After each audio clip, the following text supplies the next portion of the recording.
Hello everyone and welcome back to my channel on finding your path to your best emotional and physical health.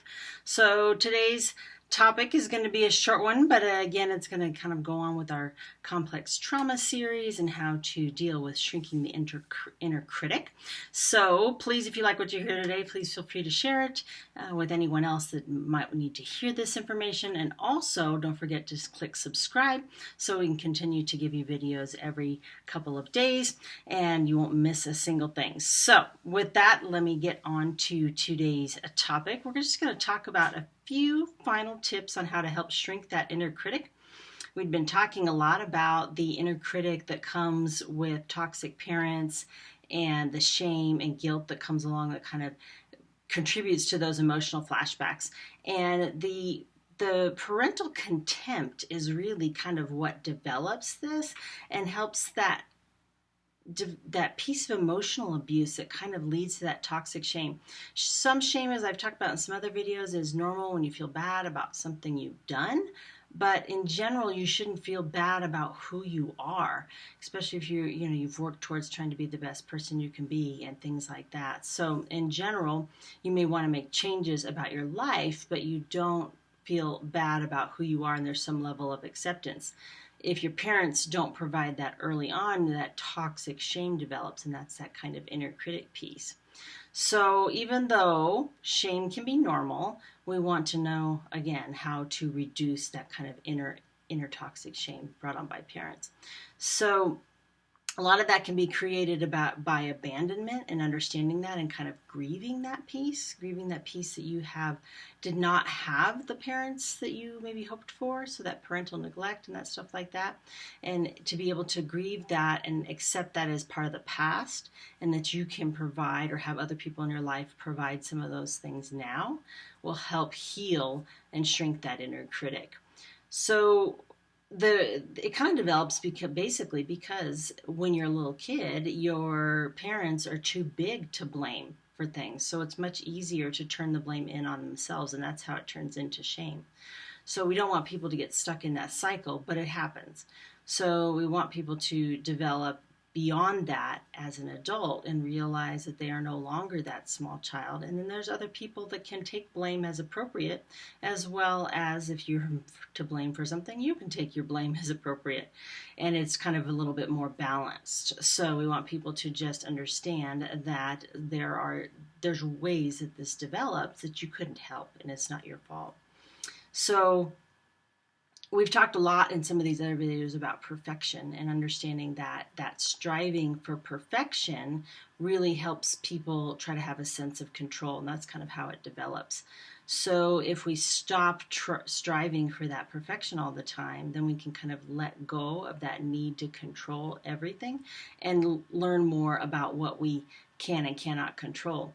The AA Serenity Prayer, even if you're not an alcoholic or a drug addict, it is an unbelievable saying. God grant me the serenity to, I can't even remember it all the way.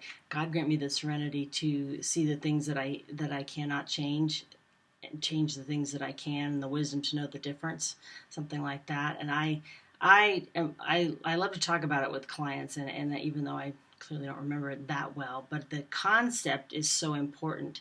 That we know the difference between the things we can and cannot change, and can figure that out, because a lot of times we get stuck in that controlling where we want to control and change everything, and when we can't, it produces anxiety and that toxic shame. So that becomes the wisdom to know the difference and understanding that piece of it. And sometimes that takes a little bit of exploration, because we can get stuck in these cycles where we think we can control just about everything in our lives, and sometimes it's just easier to just let go.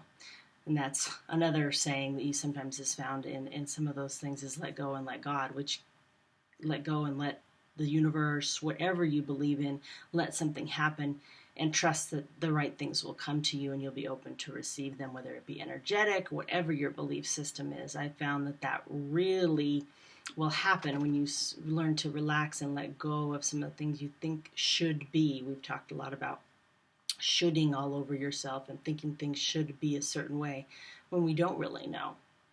So back to some of these things when we're talking about toxic shame and identifying some of the things within ourselves that we can change and things in the past that we can't change.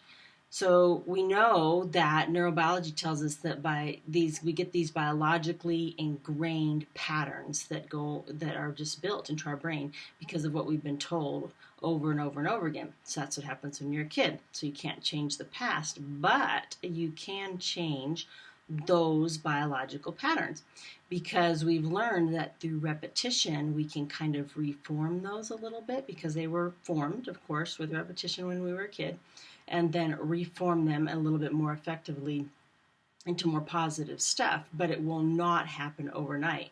So we have to repeat, and understand that and be patient with the process, because eliminating toxic shame and reducing those negative thoughts takes time. The other thing that we can kind of mention, and we can get into more detail about some of these things in future videos, but understanding there's a couple different ways to do that. Visualization is one thing. I mean, what we've talked about, that once you catch yourself in those toxic shame moments, then you have to decide what to do. So visualizing a more positive outcome is a common one that is used and pretty useful. Thought stopping and changing is one that is used pretty commonly as well. And really kind of change your response. So if you have a flight response, which is pretty common, or any one of the other responses, sometimes getting back and getting that fight response a little bit is okay. And being, standing up and getting angry. And it's okay to be angry about these things. You just don't want to take the anger out on anybody else, and just be like, okay, I'm angry about this. And that's part of the grieving process. And that's okay too.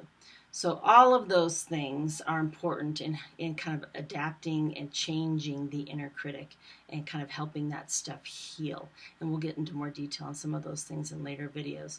So with that, I am going to bid you good day. Don't be afraid to connect with me on the website, because we'll get you some coaching if you need some guidance and some holding space around some of these things, and we can kind of move you into a better future. So with that, have a great day, and we'll talk with you later.